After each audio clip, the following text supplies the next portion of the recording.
Welcome back here, 2016 National Collegiate Paintball Association Championships. I'm Matty Marshall with Todd Martinez. And right now, we're about to watch Texas A&M battle against Drexel in the elimination match. The team that wins this game will move on to the semifinals tomorrow. And on the breakout here, Texas A&M definitely one of the favorites here, and Drexel fought hard against NC State in a close match, defeating them and earning the right to play in this game. But Drexel, Todd, losing 2 bodies on the D side right away. Yeah, losing their body coming out here to the snake side as well. You know, went down and looked at this field yesterday, and you know, there's a really nice gap just to the inside of that yellow snake side can, shooting for the snake runner. And Texas A&M, they did a good job of shooting that guy. Really done a good job of shooting bodies on the break overall, and that's pretty much why they've been doing so well. They got smart players, know how to close games, but you know, when you're just constantly winning the breaks, then you know, it's a lot easier to run up points on people and win matches. Well, Texas A&M definitely coming with a pretty stacked roster. They got Cam McCarty coming from Houston VCK, former professional paintball player. Ryan Hall also coming out of the AC Dallas camp. And not only Cam McCarty and Hall, but there's been a lot of guys that have been doing some work for Texas A&M here at this event. Yeah, Devin Stewart plays on AC Dallas. You know, who's one of the new upcoming teams in the National X-Ball League, and you know, definitely a fan favorite. You know, one of those homegrown teams. Well, I love watching AC Dallas play. They're real fun to watch. They're scrappy, young, hungry players coming out of Texas. First year in the pro ranks last season. Made some waves, shocked some teams, and made it to Sunday. Looked real good doing it and earned a lot of respect from a lot of guys. That's what Texas A&M's trying to do out here right now, too. Yeah, absolutely. I mean, you got to come out here, fight your battles, be battle tested, come out here and you know, put on a show for everybody and win this NCPA championship. And you know, these teams that we're going to see here in this top 8, they all want it. You know, they all think that they have a chance to go get it. So, you know, Drexel and A&M, we just watched Purdue with, you know, one of the better games we've seen all weekend take on Liberty. You know, Liberty definitely feels like they've had a shot to win it over the past 5 years that I've been here. You know, they've always been a contender. So, you know, we're getting into the nitty-gritty down here with these teams, and you know, it's definitely going to get exciting. So the rest of today, this afternoon session here on Saturday, and you know, the 3 games tomorrow, the 2 semis and the big final, definitely going to be worth watching. So I would stick around, catch all the action here. Yeah, and thank you guys so much for joining us here, the webcast, for this awesome college paintball championship here. Love coming down here every year. Such good camaraderie from all the teams and seeing, you know, how these teams rebuild every year. So now on the breakout, Texas A&M, a little bit more conservative break for them here, and aggressive breakout from Drexel as they get up into that center 50 wall. Yeah, send 2 bodies up there to that wall. Well, I'll tell you what, Todd, Texas A&M, they lose a body, but what they needed to do was shut down Clement on the snake side of the field and Bothwell in that center. And we haven't seen Clement over here stay alive yet. I think that's Bothwell up in the center. Yeah, Bothwell up there in that wall, looking towards the snake side, and the second that he looks towards the inside, Texas A&M takes advantage of it. That's Hall, and he gets into the snake, so he's gonna crawl up here into the 50, and it's gonna be tough to live for these 2 players in the middle. And you're right, Clement got shot real early. He got in there to that cube behind the snake tower, but then got roasted. Oh, well, Hall comes out, smokes up Bothwell, and then gets the next one too. So nice shot by Hall to clear out that center. Even though Bothwell's coach was telling him right exactly where Hall was still able to get the drop on him because he had no bunker to hide behind at that point. That's why you get into the snake. Yep. And then Hall gets another one. 3 confirmed kills for Hall here. In this point, he's going to stand up. He might get a 4-pack. And I don't think he got him in time. Definitely 3 confirmed for Hall, but I think his buddy got that shot cross field on the last player left alive for Drexel in that stand-up Temple, who was just hunkered down in there. Nothing he could do in that spot. And I think that was DeMemo, Nicholas DeMemo. So 2 quick ones right here for Texas. They haven't even played 2 minutes yet. Texas A&M already running on Drexel early. As you saw Hall and Stewart come off. So you got this replay. So here's Hall.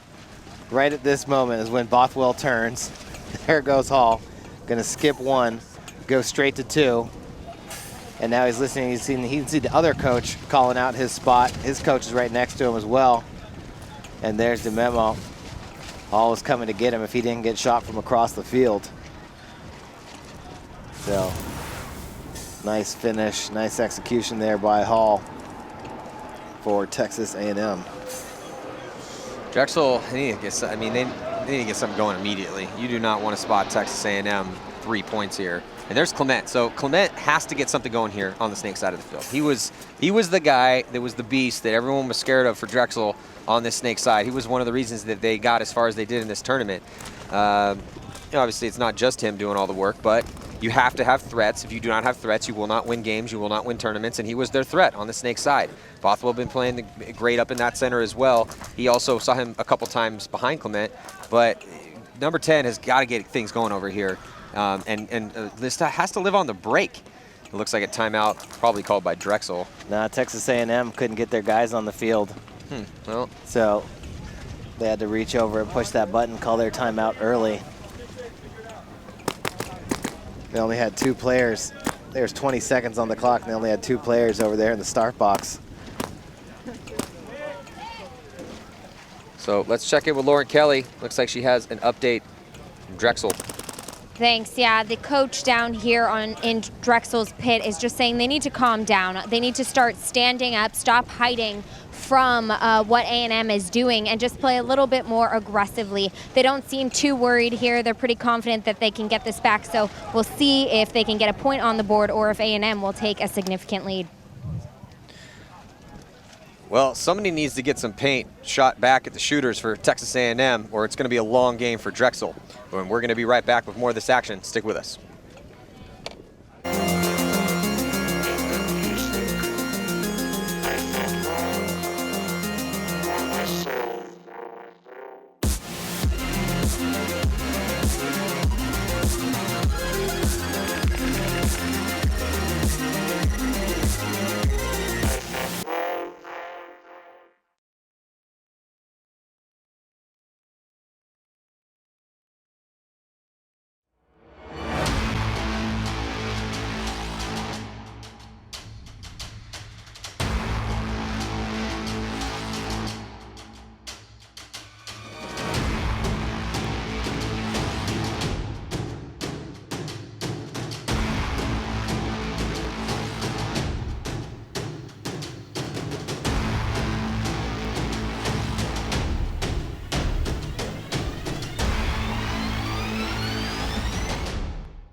And we're back 8 minutes and 11 seconds here as we just have got things rolling here in the first half.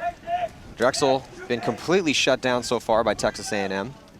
And as we said before the commercial break, it's the off-the-break shooters for Texas A&M. You see those guys in the center, Cam McCarty, wrapping those guns around immediately and putting paint back here on the guys running up for Drexel. And that's really been the story of the first 2 points. And they are continuing to struggle. Drexel loses a body on that D side, running to his spot. They try to get another one over there. They lose their front player up in the center as well. I think that's Lamb running off. Yeah, Lamb went up to the temple behind the wall on the break, got in there, got shot in his first head check. Texas A&M losing a body over there off the Dorito side, however. 4-on-3 situation right now as A&M fills out some bodies. Looks like he took a bouncer in the head. I think that might be Morales. Took a bouncer in the head going out to that Dorito 1. On the fill out. A&M on the move, going there from the Dorito Snake Tower to the Snake 1, straight around. Well, once again, it's Hall. Yeah, Hall right to the 50-yard line. And I was going to say, he doesn't need to stop there. He can keep going. We've seen guys continuing to stop the 50-yard line when the Snake side is completely blown open. And so Hall now at past the 50-yard line, and guys are just shooting at him now. All he needs to do is just hang out in here. Suck those guns up. There's 2 guns looking on Hall. They're not doing anything else but trying to get a shot on Hall. Hall does not have to pop up. He can let the rest of his team develop the play around him, get into better field position, particularly because the coach for Drexel is just spotting out and bird dogging Hall here in the Snake. Now Clement makes his move into Snake 1. You can see Hall just posted up on Clement right now, and Clement comes over the top, almost gets shot. Hall has to tuck back in. Look at this battle on your screen. Clement wrapping around, fully committing, and he gets that shot on Hall. So nice job by Clement. to help save this point right now for Drexel. They need this one, and then the move down on the D side of the field. I think that was Bothwell, so the 2 stars for Drexel might be saving this point, Todd. Bothwell makes the move and then gets torched by Cam McCarty over there in the Dorito side tower. It's Stewart and McCarty still alive for A&M. Clement now in snake 2, trying to get a shot across the field. It looks like it's a 2-on-2 situation now, as Bothwell made that big move, got one. Hall actually had an opportunity to shoot him, but Bothwell just kept his gun pounding on the snake long enough to give himself some freedom to run down that Dorito side. But now Drexel moving into that mini wall bunker over there on the Dorito side. Stewart talking to McCarty. McCarty dealing heads up. Clement in the snake. He's going to go heads up with Stewart in the snake tower. Here comes Stewart. He's going to make a move. Jump into snake 1. Still 5 minutes and 25 seconds to go here, first half of action. Clement wrapping around. He wants to go the highway, gets pushed back in, barely gets back in alive. Referee calls him clean. Cam McCarty in the snake for Texas A&M as well. Now we're looking at here on the D side of the field. Clement now turning around, going into the 50 snake from snake 2. Stewart gunned up right there on your screen, heads up down the wire. Looking at Clement, you see him there on the left side, sitting in snake 1. Here comes the move down the Dorito side for Drexel. It's gonna be whoever wins the next gunfight. Oh, and a minor penalty on Clement. And so it's Stewart actually over here in the snake. Oh, Stewart, that's another one of those AC Dallas players playing with his teammate Hall, and so that minor penalty pulled off the last body for Drexel. And though it was a close one, Texas A&M will prevail and go up by 3 with 4 minutes and 23 seconds to go. Yeah, so that minor penalty will come off. You can see Cam McCarty shot through his pack in that long point. He doesn't have even 1 pod left on his back. So that point ended just in time before he ran out of paint. So Stewart and McCarty holding it down for Texas A&M, giving them a 3-0 lead over Drexel. Looks like we got Lauren down on the Texas A&M pit. Lauren, what's happening? Thanks. A&M has just been unbeatable this weekend so far. Yesterday in all 3 matches, they only lost 3 points total, going 11-1, 7-1, and 5-1. Drexel coming into this match was undefeated as well, but they had a lot closer matches. And as we're seeing this, A&M is taking the lead so far. So we'll see if Drexel can get some points on the board against them. Well, if they don't, it's going to be a long game for them. Yeah. But, I mean, Drexel, they do have attackers. You know, they do have bodies that know how to play. We saw Clement over here after getting shut down the first couple points, got shot on the break the first one. Second one got shot on his initial bump. Here's him on the snapshot right here. Comes out, actually misses, but then comes back out again. And right when he did that, Hall had turned his gun over and exposed his loader, trying to get in tighter. And that's how he got shot in the loader. See him lay his loader down right there. Gave it just enough for Clement to come around, shoot him on top. But, you know, he had been struggling first couple points, finally got in there, and then had an opportunity. It was a 2-on-2, and it ended up becoming a minor penalty on him. Let's see if we can see exactly where he got shot. I think that was it right there. Popping up over the top, McCarty shot him from across the field. And then Stewart wisely runs into the snake, does not engage, and calls for the player across the field to get pulled out on that penalty. So we're jumping into this next point. 4:13 to go, first half. See if the Clement can get things going again on this snake side. Looks like Texas A&M loses a body, trying to get up in that center 50.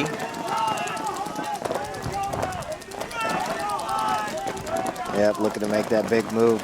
But Drexel does make the move and get into that 50 on the break. He's sitting in that wall. Let's see if he can take advantage of it. See if he can get that kill on the bump. Does he get it? He does not. That lane may not be there, but I thought that's how Clement got shot earlier. Yeah, another body here for A&M coming off, so just 3 players left alive for them. Drexel looking pretty solid, 5 players alive, and Clement is able to get here into the snake. A lot easy when you're only looking at 3 guns.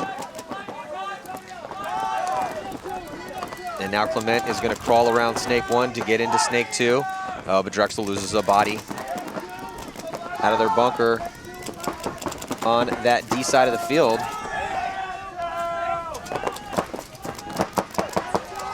Clement sitting in snake 2, protecting his wall teammate. Looks like Todd Rocher up there. And then Rocher goes to the Dorito side and gets torched. And then here comes the Strachan push. making the move down the snake side. Coming and bunkering out Clement. Now just one body left alive in that Dorito tower. He was coming for it. Oh man, that was Bothwell. Came running all the way from the Dorito side. Yeah, not able to do it on the desperation run, though. You can see Bothwell trying to argue, not necessarily argue with the referees, but he just looks confused right now. Now he's yelling at his coach. Yeah, that's what I was going to say. I think he might be yelling at his Zap. team. Yeah, he's yelling at his coach. Well, the frustration is going to be setting in for Drexel right now. I mean, Bothwell's doing all he can out there, and Clement's getting shut down on the snake side. They're losing too many bodies out of their bunkers. And Texas A&M is just solid one-on-one paintball, executing, shooting guys off the break, taking the spots. If you need to do the counterplay on the counterpunch, they're making that happen too. They're looking close to unbeatable right now. And Yeah. 2 minutes, 43 seconds to go with about a minute before the start of this next point here. Let's check in with Lauren. Hey, Maddie, Bothwell came off of the field yelling at the coach because he was mad that they conceded that last point. He said that they had 2 bodies alive, and so it would have been a 2-on-2, and so he felt that they threw that opportunity away for them. Maybe Zap's getting a little scared down there. Saw his teammate about to get ran on, but Strachan was standing out in the open. I mean, Bothwell may have had a chance to shoot him, but Strachan was standing there with his gun up looking at him. Here comes Strachan coming down the line. Bunkers out Clement, and then now here he is standing in the open. He's got that bunker to block him off, goes into the snake tower, but Bothwell comes running. Not sure if Strachan knew where he was. Might have picked him up there at the end, but Bothwell wanted an opportunity to go after him.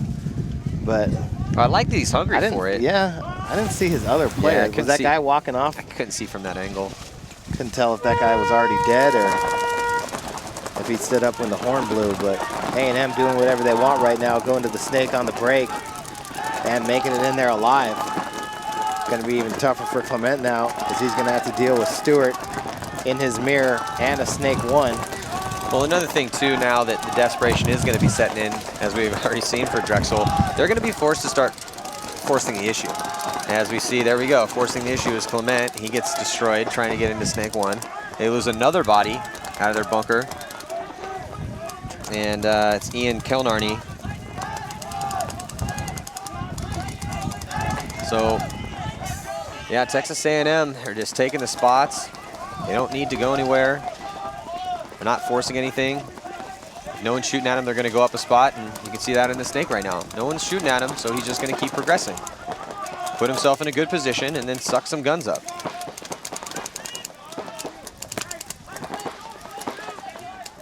Yep, just going to lay there on Drexel's side of the field.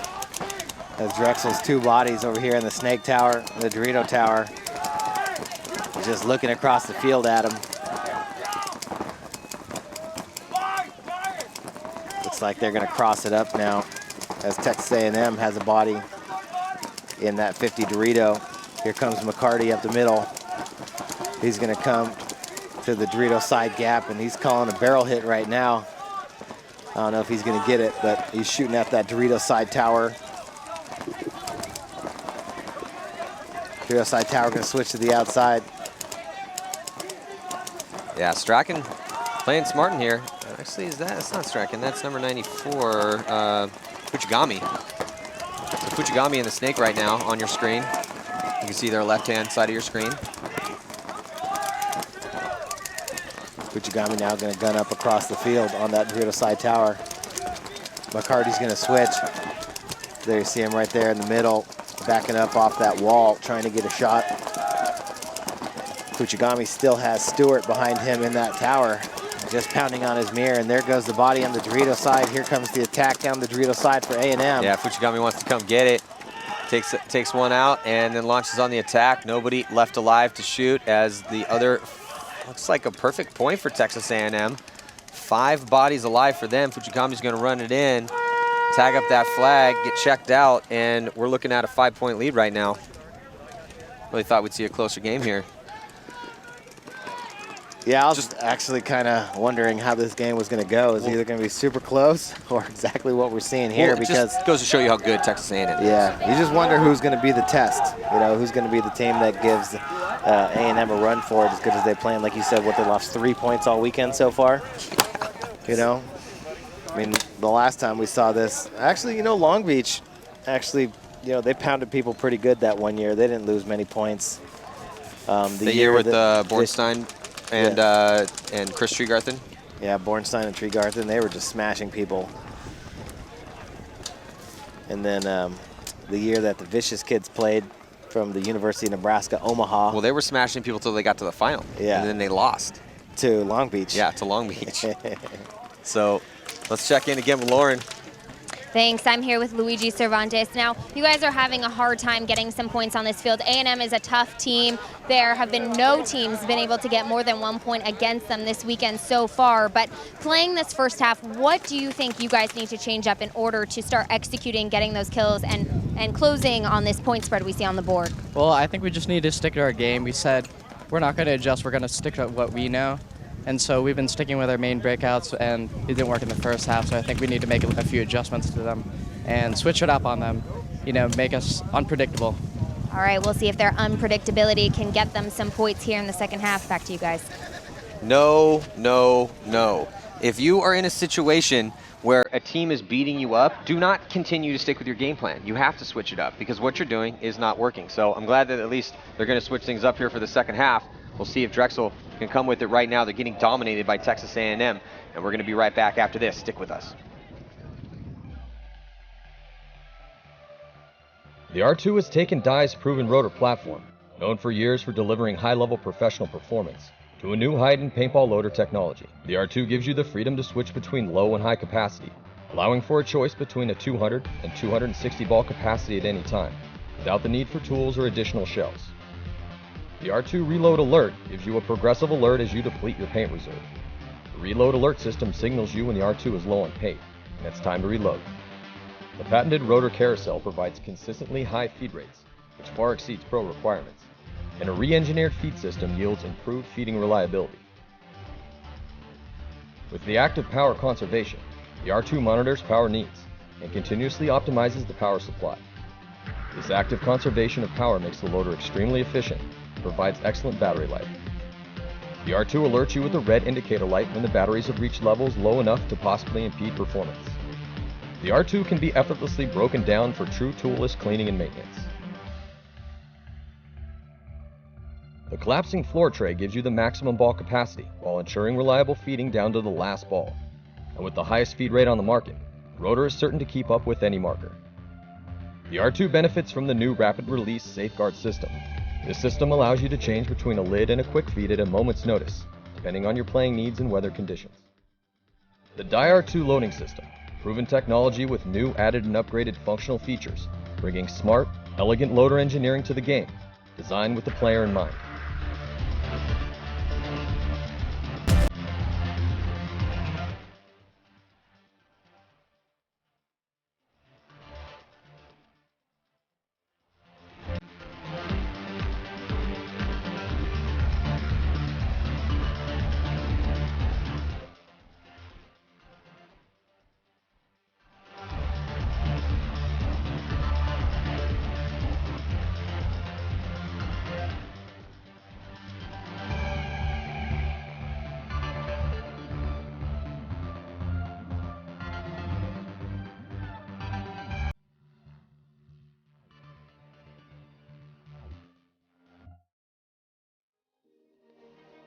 To play well at a tournament, you have to make a lot of good decisions. But making the right decisions doesn't start the day of the tournament. It starts every single time you step on the practice field and practice until you can't practice anymore. And only when you feel like you've given your preparation everything you've got, you can trust yourself to make the right decisions on the field. And then you get the chance to win. And that's why we choose GI Sports.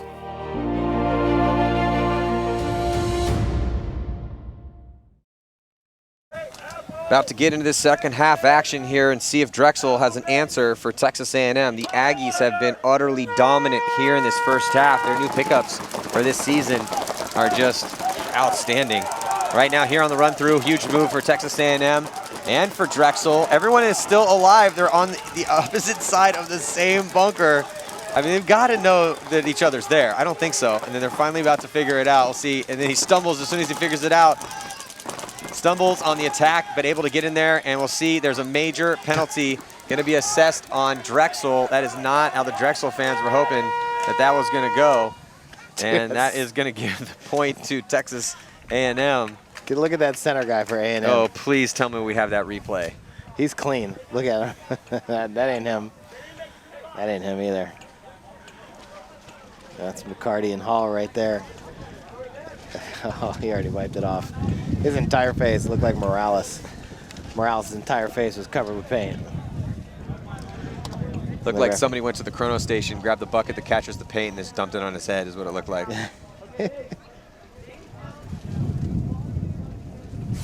So check out this replay here.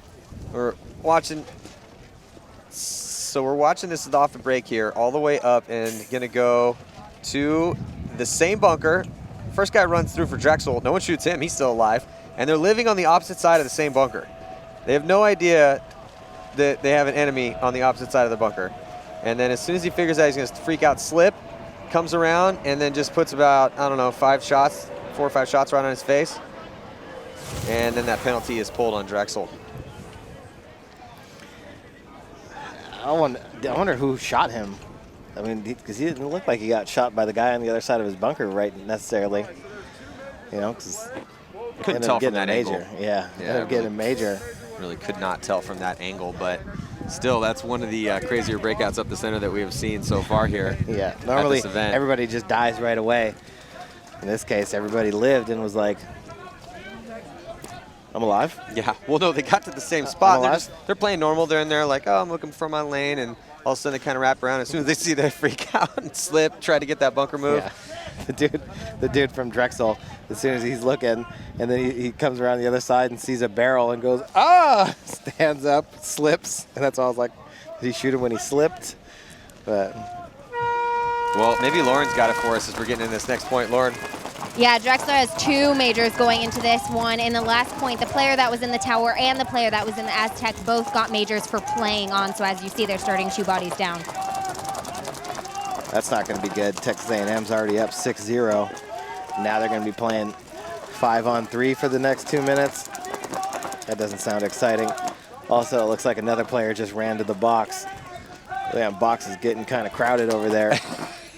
Having a little 3 Drexel players in there. About to pull a couch out. So it is starting to slip away from Drexel, and we still have a little less than 9 minutes to go here. If you have more players in the box than you have starting on the field, that's usually not a good sign for your team. No, not a good sign. Well, the question was, heading into these later rounds, how good is Texas A&M? And we're starting to find out that answer. Obviously, they still have potential 2 more games tomorrow. And this game's not over yet, but it's pretty much over. I mean, Drexel hasn't put a point on the board yet, and we're asking them to score 7 in 9 minutes. Yeah, good luck. Yeah, enjoy yourself with that. That's definitely going to be one of the tougher challenges here of the weekend. Against Texas A&M. Other than me trying to fly off the top of this scaffolding well, here. Well, if that wind keeps... Actually, the wind's died down quite a bit. We had quite the blustery morning. But as it stands right now, it's still pretty overcast. But the wind has definitely died down a lot. And that's definitely a good thing when you're 30 feet up in the air in a construction tower. Yeah, right. So Texas A&M, pretty much flawless game. Not only have they not let Drexel score a point, they haven't got a penalty. Drexel has the 4 penalties that have been assessed in this match. So all the penalties called in this match have been on Drexel. And that is not what you want to happen if you're trying to beat the arguably the best team here. A&M playing really clean. Just shooting people on the break, well, when you're making smart secondary moves. Well, when you're playing well, and you're beating up on a team, there's really no reason to try to play that gray area. It gives you a little bit more time to check yourself. Take in, if you take a lane as you're diving in, get that check from the ref. So here they are with 3 bodies again. On the breakout, going to the close spots. A&M, tons of bodies in the back, blazing the guns. Going 1 body wide to the Dorito side tower, that's it. And so, but hey man, still, regardless if Drexel loses this game, which they most likely will, the fact that they're even playing in Class A again is awesome. Yeah. It was a long road for them to get back to Class A, but they made it here. And they, they made it decently far in the tournament. They looked good doing it until they met the mighty Texas A&M.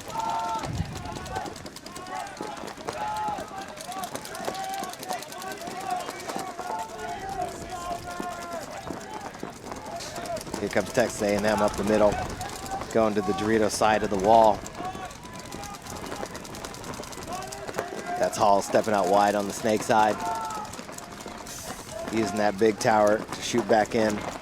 And look for Texas A&M to probably slow this game down. I mean, they're not looking at a lot of bodies, but what are they doing? They're just in their bunkers, shooting their lanes, talking it up. No reason to try anything crazy. I mean, they're barely looking. I mean, there's, what, 2 bodies left alive right now for Drexel? But you notice the Texas A&M's not really making any moves. Why? They don't need to. They have a huge 7-point lead. Drexel's about to get a body out, but look for him to pick up those shots. They're going to try to get a shot. And they go, and he goes underneath. Did you see him go underneath? Yeah. I don't even think you're allowed to do that. I don't think he even had to do that. I think he just did it because he felt like it. He went underneath the penalty box, ran all the way out to the Dorito side corner, and now is charging up the Dorito side. Shooting cross-handed out of Dorito, too. A&M making moves over here on the snake side. They're going to get into 1. Thought about crawling right away into 2. He does. Going to go right into the 50, past the 50. Yeah, Drexel loses Drexel loses another body, so Hall's really only looking at 1 guy cross field, and he's going to get run down. That guy Clement ran directly into Hall's gun as Hall was sitting there in snake 4. Clement came out of the back center, running to that snake side can, and just got torched. Yeah, and Clement on the walk-off was just glaring at Hall. Probably, I mean, if I was Clement, I'd be so frustrated right now because Clement was playing awesome over here on the snake side and was probably had some high hopes for what he was going to do out here against Texas A&M, but he has been pretty much completely shut down on this snake side. Yeah, just getting dunked on left and right. Well, over here. It's tough. If you're the top player in your squad, you want to come out and have a good showing for your team. When you're meeting a team like Texas A&M with a lot of guys that have tournament experience at the highest level, it's frustrating when something like this happens. You come in super confident, been playing great, which Clement had. Bothwell been playing great as well for Drexel, but we really haven't seen anything out of Clement. I mean, he did get in the snake a couple points, but really, I think that I don't know if Texas A&M scouted them or if this is just what they've been doing all tournament long to everyone that plays the 1 on the snake side of the field with their opponents. But so we're looking at the last 2 players left alive here, and here comes the attack from the Aggies. Takes out 1, and then leaving, I think that was just Clement there in the center. Well, FAU was last year's champions. They faced off against Texas A&M yesterday too, and it looked like the FAU players are having a little bit easier, not easier, but a better time getting into the snake against Texas A&M, but Texas A&M was still just working them out 1 by 1 and really had no answer. So I think A&M's just kind of sticking to their main game plans and just have a better fundamental understanding of what to do and win right now because they're really not forcing anything, and Drexel's running into their guns, and it's an 8-0 game. Let's check in again with Lauren. Thanks. Moving forward, you're really going to see A&M playing it pretty safe. They said they just want to play some slow points, run out the clock here, and take this win. Obviously, at this point, it's very, very unlikely that Drexel could get any kind of 8 lead point to come back here and try to tie it up. So A&M is feeling pretty confident here and just going to finish out this game. I'll try to convince them, though, to send 5 guys to that wall to see what would happen. See, Lauren, now I like where your head's at. Now we're working together here, okay? If we can get a 5 wall, I think that's the only way to come back here. Todd, I thought we agreed to call it all wall. We're going all wall. All wall. All wall. Let's do it. Let's go. Drexel Gonna send one to the wall. He's gonna send two to the wall. No. Not enough wall. Let's see how they play out. Sitting in that temple, shooting towards the Dorito side. Oh, Texas A&M body. Walking off the snake side, loses his first gun battle to the wall player of Drexel on the snake side. Texas A&M trying to get wide here, snake side of the field. And no urgency at all from Texas A&M, like we had said before, and was confirmed by Lauren from what she overheard in their pits. We are going to play some slow points.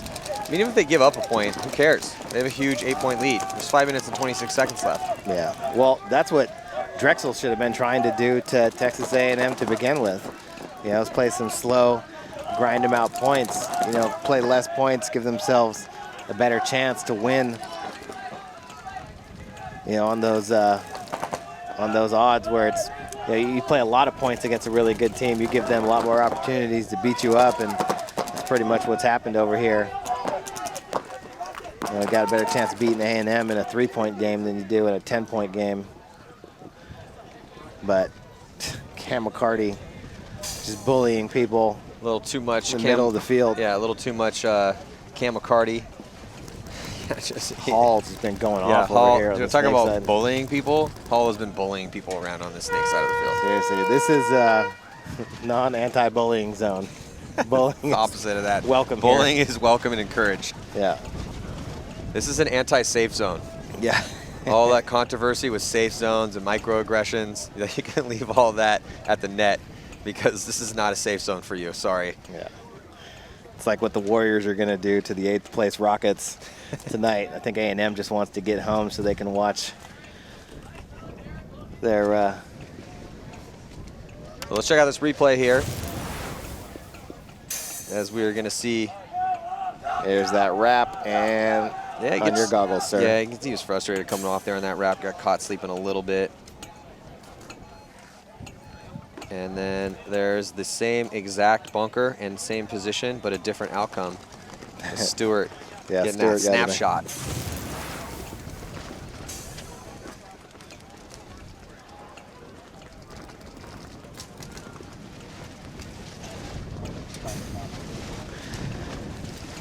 So still some time, 4:37. But 9-0. 9-0. Texas A&M pitching a shutout right now against Drexel, just dashing their hopes.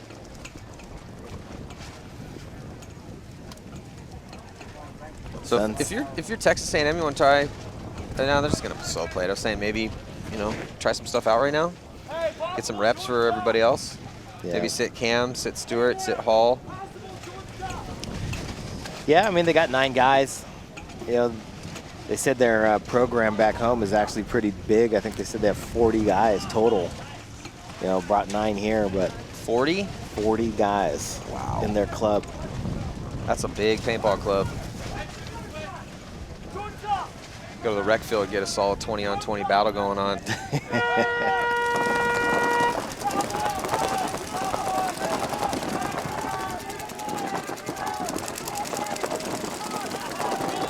So right now here, Drexel playing these last points for pride. And Texas A&M with just a really basic, conservative cross-field spread. 5 players alive, everyone carrying a little extra paint with them. Stacked up, stacking those pods up on their backs. Body drops for Drexel. Drexel stacking up bodies over there on the Dorito side. Getting 2 guns up, looking to make a move. Here comes Clement, gets into the snake 1. A&M loses another body over on the Dorito side. Looked like he pulled up limping a little bit. That's Fuchigami. He comes off limping. They still have 1 body in that Dorito tower, but Clement is going to get into snake too. He's going to have a shot across the field. A&M looks to make a move into the snake. He does. He gets in there alive.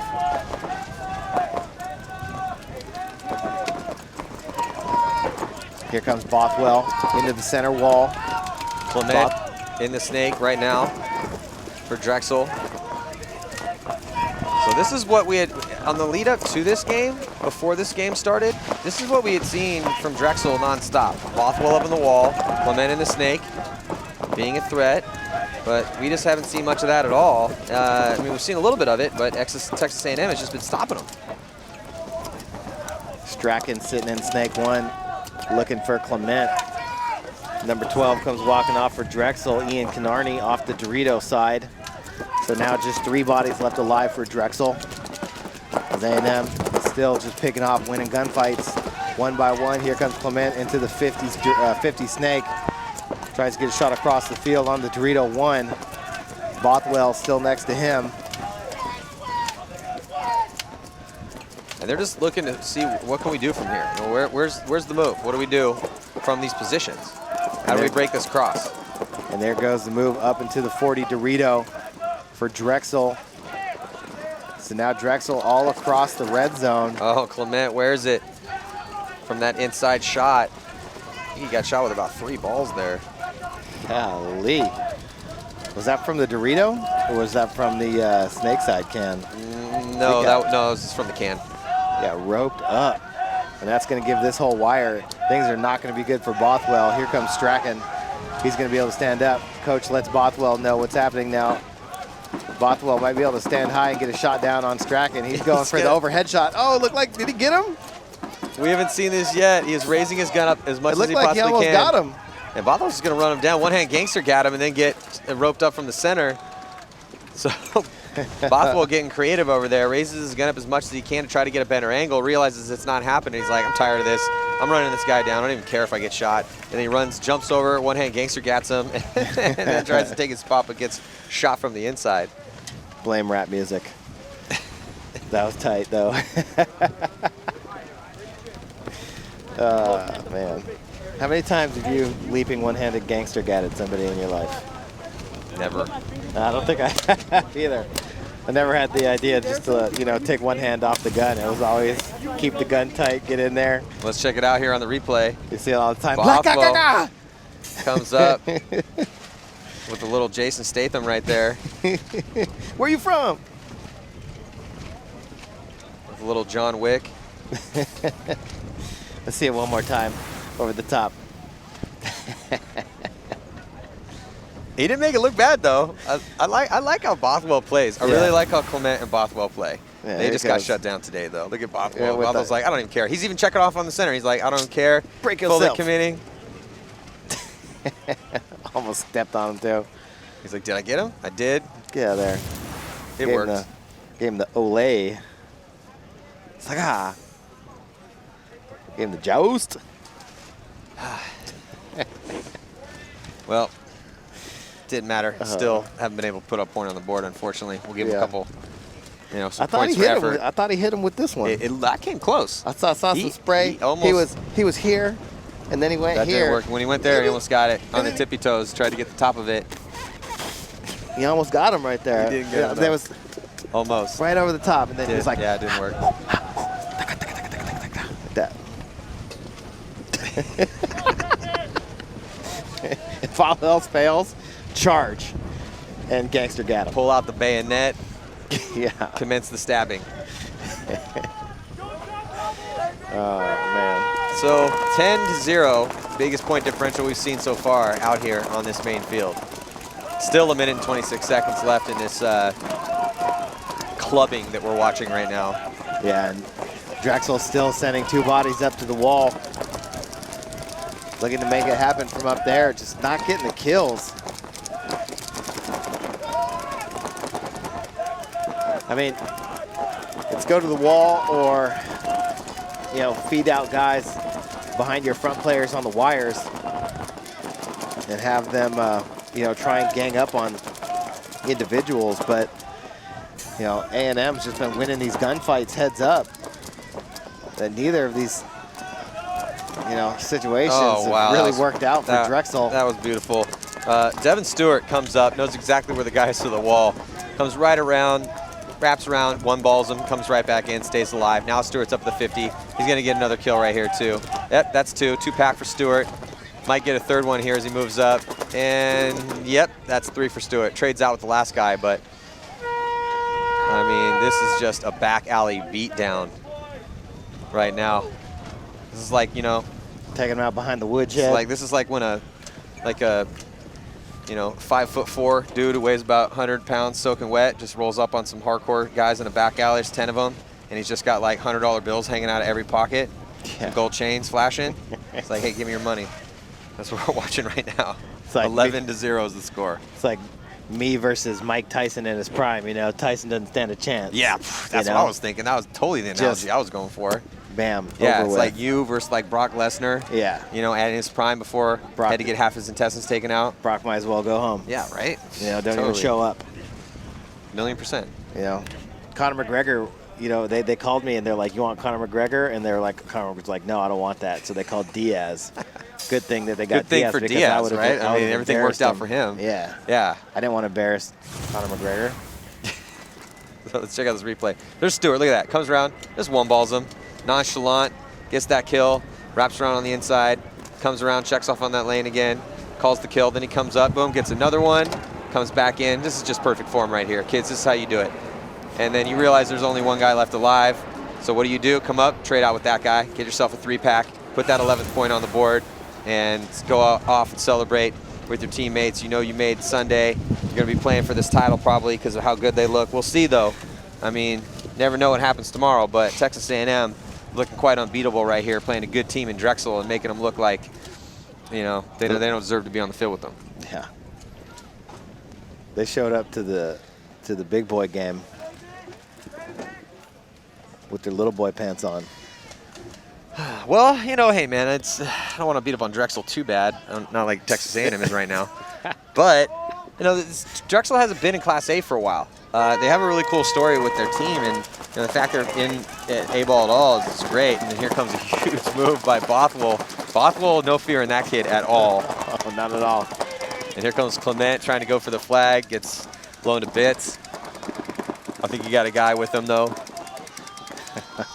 Then 2 players attacking for Drexel up on the D side of the field. Hey, you know what? I'll give it to you. If you're down 11-0 with 23 seconds left and you go blazing through the middle of the field, what do you think's going to happen? You know, you know you're going to get blazed up. Yeah, hopefully you just get a couple with you. Yeah, they still went for it. So I always got to appreciate the never give up attitude, even though it was 11-0. So Texas A&M joins Liberty in this Elite 8. Texas A&M advances, Liberty advances, and Temple and Florida are about to play each other, followed by Central Florida and UConn for the last game of the day. But what an outstanding, flawless performance here for Texas A&M. And before we sign off for a quick break, let's check in with Lauren Kelly. Thanks. I'm here with Devin Stewart. Devin, A&M has been the favorite all weekend long, and you guys have proven you've played so strong. You've only lost 3 points this entire weekend so far. What do you think it's really going to come down to going into these final matches to get that first place winner? Well, the first thing is not to make any mistakes. When we're playing with teamwork like we are, then that's the one thing that'll kill you. So letting them come through, losing gunfights, just little mistakes. You obviously have a lot of experience that you've brought to this team. What were some of the most important things that you had them practice leading up to this Nationals tournament? The biggest thing for these caliber of players is bringing them up and making them understand how to control the other side of the field with the zones, shooting people when they move, like setting the guns in the right spots. So that's the biggest thing. That communication, that's the difference between second, and we'll see what happens. So. Awesome. Thank you so much. Congrats, A&M. Todd, I tried to get your all-wall play, but this one nixed it. It's his fault. Back up to you, Maddie. Stuart. Well, congratulations anyway. So we will be heading to this Temple, Florida Atlantic matchup coming at you next. Stick with us. We'll be right back.